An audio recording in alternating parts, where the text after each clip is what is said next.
회계사회가 추천하는 각 분야 전문 공인 회계사들이 전해드립니다. 세금 줄여주는 솔루션 코너 절세미남 절세미녀 상속증여 전문가죠. 나철호 회계사님입니다. 어서 오세요. 안녕하세요. 안녕하십니까. 나철호 회계사입니다. 네. 네, 오늘은 어떤 절세 솔루션을 제시해 줄지 먼저 주제부터 확인해 보도록 하죠. 여보, 어머님 장례 치르느라 고생 많았어요. 당신이 고생했지. 아, 그런데 이게 뭐지? 상속세? 무슨 상속세요? 아버님 돌아가실 땐 세금 안 냈었잖아요. 그러게. 이번엔 왜 상속세를 신고한 거지? 아버님 돌아가시고 나서 어머님 재산이 늘어난 것도 없지 않아요? 그렇지. 이상하네. 뭐가 잘못된 건가? 누가 돌아가셨는지에 따라 세금이 달라질 수가 있는 건가요? 네, 웹툰 사례를 보면 아버님에 이어서 이제 어머님이 돌아가셨는데 상속재산은 변동이 없단 말이죠. 그런데 아버지가 돌아가실 때는 세금이 나오지 않았고 어머님이 돌아가신 경우에 세금이 지금 나왔단 말이죠. 왜 이런 일이 발생한 거죠? 그렇습니다. 그것은 바로 상속공제 차이 때문에 그렇습니다. 배우자가 있는 경우에는 최소 10억, 없는 경우에는 5억 공제가 가능한데 아버지가 돌아가셨을 때는 상속공제 10억이 되어서 세금이 안 나온 것이고 어머님이 돌아가셨을 때는 배우자 공제가 적용되지 않아 세금이 무려 9천만 원이 나온 것입니다. 그럼 배우자 공제가 지금 최소 5억 원이라고 하셨는데 최대 얼마까지 상속 공제가 가능한 거죠? 네, 최대 30억까지 가능한데 네. 요건이 있습니다. 상속재산의 배우자 법적 지분 3.5분의 1.5만큼 공제가 가능한데 네. 최대 30억을 공제를 받기 위해서는 상속재산이 최소 70억 이상이어야지 가능하겠습니다. 그러니까 배우자 공제가 최대 30억 원까지 가능하지만 충족 요건이 돼야지 공제가 가능하다. 이 그렇습니다. 얘기군요. 그렇다면 배우자 공제를 극대화하려면 네. 최대한 많이 받으려면 어떻게 해야 됩니까? 최소한 상속재산의 배우자 법적 지분만큼 배우자에게 상속해 주는 것이 배우자 공제를 극대화하는 것입니다.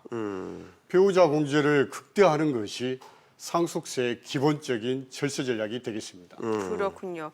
그럼 만약에 배우자나 부모로부터 그 생전에 증여를 받는 경우에는 공제액이 어떻게 되는 거죠? 네, 좋습니다. 10년 단위로 배우자 간에는 6억, 직계 조속인 아버지, 할아버지인 경우에 5천만 원, 네. 직계 비속인 경우에도 5천만 원, 기타 친족인 경우에는 1,000만 원이 가능하겠습니다.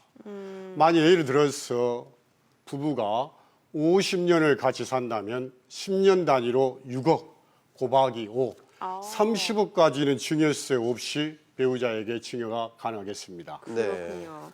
만일에 이제 부모 재산이 상속공제 이내의 금액이라면 그 안에 포함된 금액이라면 사전 증여가 아니라 상속으로 가는 게 더 유리하다 이렇게. 예, 맞습니다. 네. 예.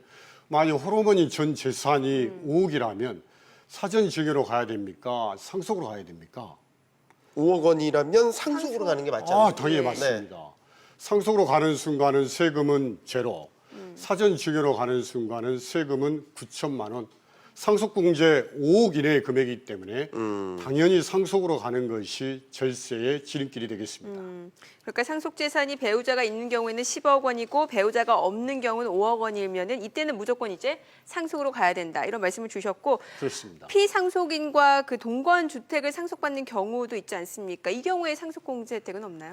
동거주택 상속공제가 있습니다. 네. 상속인이 무주택자로서 피상속인과 하나의 주택에서 10년을 같이 살았다면 네. 무려 주택가액의 80%를 공제해주는 제도가 있습니다. 만약 여기에 해당이 된다면 사전 증여하거나 사전 매각하지 않고 상속으로 받는 것이 절세의 지름길이 되겠습니다. 네. 그렇군요. 그러니까 동거주택 같이 산 주택에 해당된다면 동거주택 상속공제 제도를 잘 활용하는 것이 중요하겠다.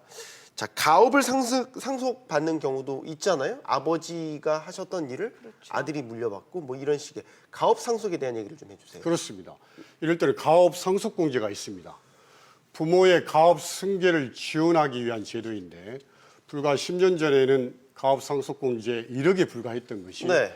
지금 일정 요건을 충족 시에 200억에서 500억까지 공제를 해주는 이 가업 상속공제를 잘 활용하는 것이 중요합니다. 네. 그럼 가업 상속공제로 인한 절세 효과는 어떤 게 있나요? 네. 예를 들어서 가업 상속 재산 100억, 일반 재산 10억으로 가정했을 때 가업 상속 요건을 충족한 경우에는 세금은 제로. 네. 근데 가업 상속공제 요건을 충족하지 못한 경우에는 무려 세금이 43억이나 나오도록 되어 있습니다. 그래서 실무에서는 이러한 무거운 세금 때문에 회사나 경영권을 매각하는 안타까운 사례들이 발생하고 있습니다. 네, 네. 차이가 정말 어마어마한데 그러니까 기업 상속공제 요건을 꼭 해당되시는 분이라면 충족을 해야겠다라는 생각이 듭니다. 어떤 요건이 필요하죠? 그렇습니다.